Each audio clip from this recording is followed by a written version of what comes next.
Pemirsa, sebuah rumah di kawasan Pasar Rebo, Jakarta Timur ludes dilalap api. Diduga kebakaran dipicu lansia pemilik rumah yang tengah menyetrika.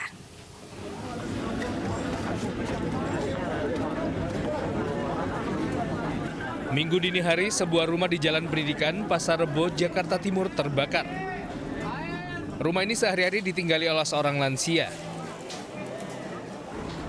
Api dengan cepat membesar dan menghanguskan seluruh isi rumah.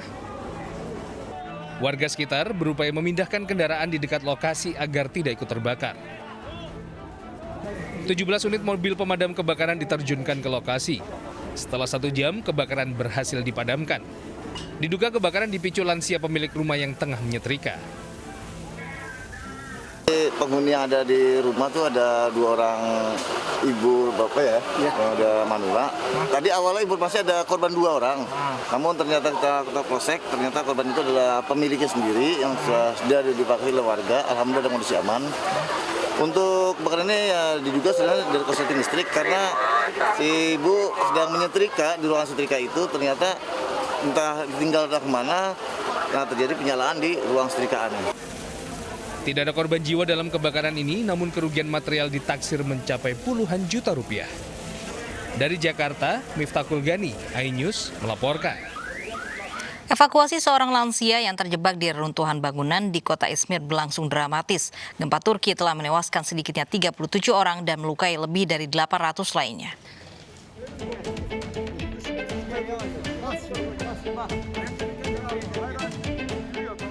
Tim penyelamat Turki mengevakuasi seorang perempuan lansia dari reruntuhan bangunan pasca gempa di kota Izmir. Proses evakuasi berjalan dramatis karena saat ditemukan korban terjepit reruntuhan. Setelah beberapa lama, korban berhasil diselamatkan dalam keadaan hidup.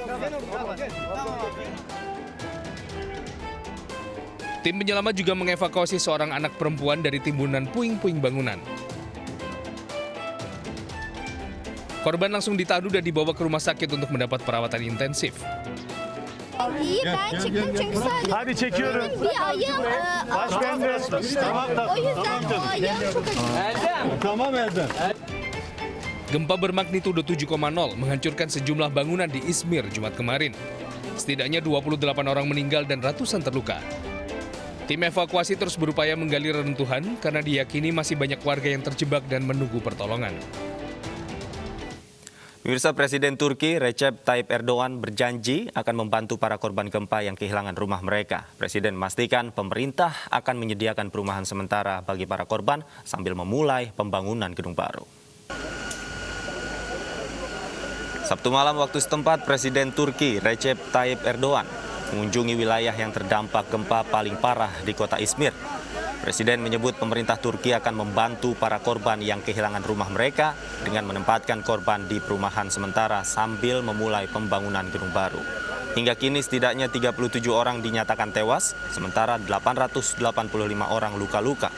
Gempa yang terjadi pada Jumat siang waktu Turki berkekuatan 7,0 magnitudo, merobohkan puluhan bangunan di Izmir yang merupakan kota terbesar ketiga di Turki dan memicu tsunami kecil. Ratusan gempa susulan juga terjadi setelahnya. Gempa terjadi ketika Turki sedang berjuang dengan kemerosotan ekonomi dan pandemi COVID-19.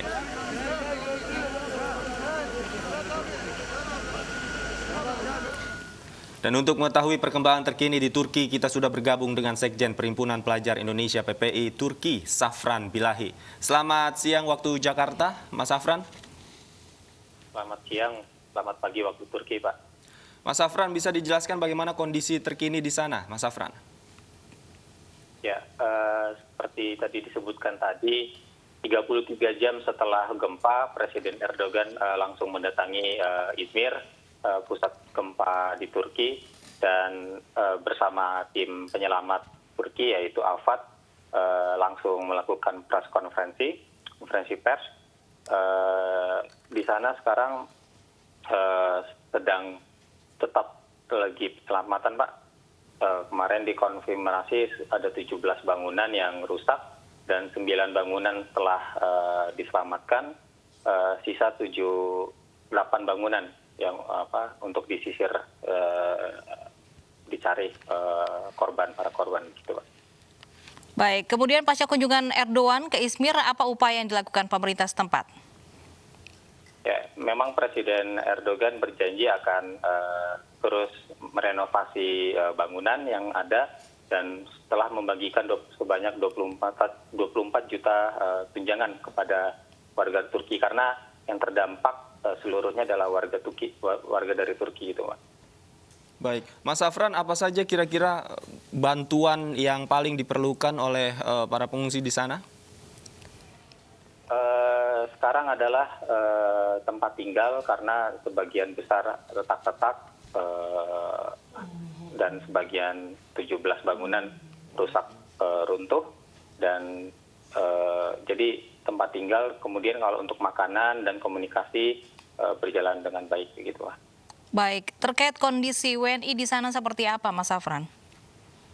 Ya, WNI di sana di Turki sendiri ada 5.000 WNI dan 98-nya ada di Izmir. Sekarang posisi mereka sebagian berkumpul dan berdasarkan informasi dari teman-teman sebagian besar tidur di luar rumah gitu untuk berjaga-jaga karena selama 3-4 hari ke depan warga di Izmir dihimbau untuk tetap waspada karena takut ada gempa susulan atau bahkan seperti kemarin ada tsunami kecil begitu, Mbak. Baik, terima kasih Mas Safran atas laporannya dan semoga baik-baik saja untuk Mas Safran dan juga WNI di sana. Pemirsa, mulai tanggal 1 November, pemerintah Arab Saudi membuka kembali kesempatan umroh bagi jamaah dari luar negaranya. Indonesia dan Pakistan menjadi negara pertama yang dapat kembali menjalankan ibadah umroh. Minggu pagi sebanyak 360 jemaah bersiap di Bandara Soekarno-Hatta untuk keberangkatan ibadah umroh. Ini merupakan keberangkatan pertama setelah penyelenggaraan umroh dihentikan sementara karena pandemi corona sejak Februari 2020. Sejumlah protokol kesehatan diterapkan bagi seluruh jemaah. Di antaranya wajib tes swab PCR maksimal 72 jam sebelum penerbangan dan setibanya di Mekah akan dikarantina selama 3 hari. Pelaksanaan ibadah umroh pun hanya boleh dilakukan 1 kali dan usia jamaah umroh dibatasi hanya untuk 18 hingga 50 tahun. Ada 2 negara yang diberikan kesempatan perdana untuk kembali menjalankan keberangkatan umroh kali ini, yakni Indonesia dan Pakistan.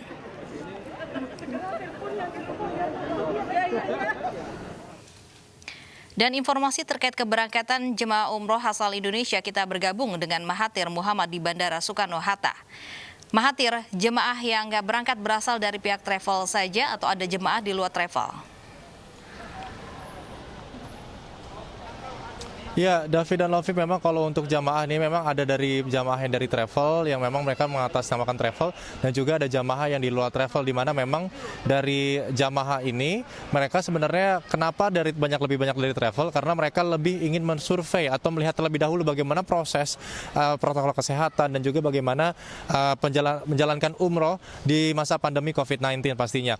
Dan kalau saat ini memang beberapa travel ini juga sedang mengalami beberapa masalah, Lofi dan Davi, di mana di belakang kami saat ini ada beberapa jamaah, nanti juru kamera kami Oke Mahendra akan menunjukkan kepada Anda, ada beberapa jamaah dan juga beberapa travel saat ini yang memang masih mengalami kendala. Yang pertama adalah mereka masih menunggu hasil tes PCR yang mereka sudah lakukan sebelumnya atau 2 hari sebelumnya di beberapa tempat yang sudah memfasilitasi mereka untuk melakukan tes PCR, sehingga pada hari ini mereka mengalami kendala seperti harusnya mereka berangkat pada pukul 10.45 atau take off pada pukul 10.45, namun karena tes PCR yang belum muncul atau atas nama salah satu jamaah ini memang belum keluar, sebagian jamaah ini harus menunggu hingga hasil tes PCR keluar. Karena kenapa?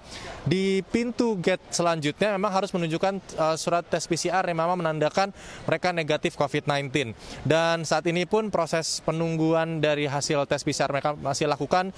Namun kalau memang dari jam take off yang sudah diberlakukan kurang lebih pukul 10.45 memang sudah lewat dari waktunya. Dan tadi sempat disampaikan oleh Lofi juga bahwa benar sekali sebenarnya memang ada beberapa persyaratan yang salah satunya adalah usia. Dari usia 18 tahun hingga 50 tahun yang diperbolehkan. Di bawah 18 tahun atau di atas 50 tahun ini tidak diperbolehkan. Menurut data yang kami terima memang sebanyak kurang lebih 60.000 calon jemaah memang sudah terdaftar dan terregistrasi untuk umroh sebelum masa pandemi COVID-19. Namun dikarenakan masa pandemi mereka harus mengundur.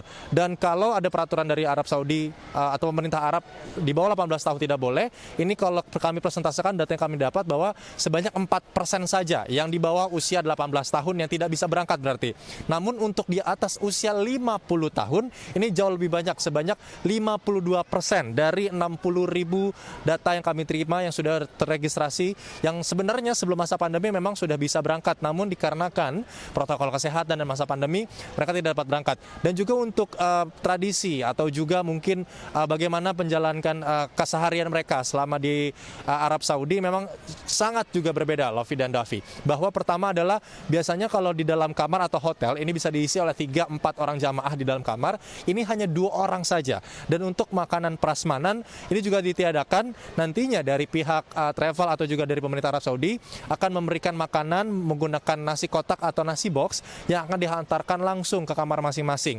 Yang ketiga, untuk alat sholat ini juga dianjurkan, sangat dianjurkan untuk membawa alat sholat pribadi dan tidak sharing atau berbagi dengan jamaah lainnya. Kembali ke Davi dan Lofi. Baik, terima kasih Mahathir Muhammad atas laporan Anda langsung dari Bandara Soekarno-Hatta. Pemerintah Arab Saudi sudah membuka kembali ibadah umroh untuk jemaah dari negara lain. Ada 11 peraturan yang harus dipatuhi para jemaah selama menjalani ibadah umroh di Tanah Suci. Virus corona melumpuhkan aktivitas keagamaan terbesar di dunia yang terpusat di Tanah Suci Mekah dan Madinah, Arab Saudi. Sebagai tempat dua Tanah Suci berada, pemerintah Kerajaan Arab Saudi bertanggung jawab atas keselamatan dan keamanan jemaah umroh maupun haji.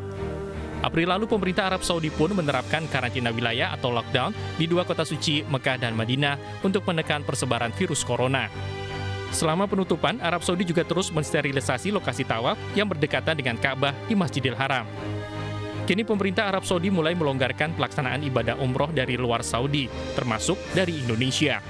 Namun, ada beberapa peraturan yang harus dipatuhi jemaah yang akan umroh, di antaranya usia jemaah antara 18 sampai 50 tahun. Jemaah harus membuktikan bebas COVID-19 berdasarkan hasil swab. Harus mendaftar di aplikasi Itmarna jika ingin sholat di Masjidil Haram dan Masjid Nabawi. Menyiapkan tiket return sesuai jadwal. Melaksanakan karantina selama 3 hari dan memastikan seluruh transportasi dan akomodasi lengkap. Aturan lain, jemaah harus mematuhi protokol kesehatan sejak tiba hingga pulang. Penyelenggara umroh wajib memberi data valid.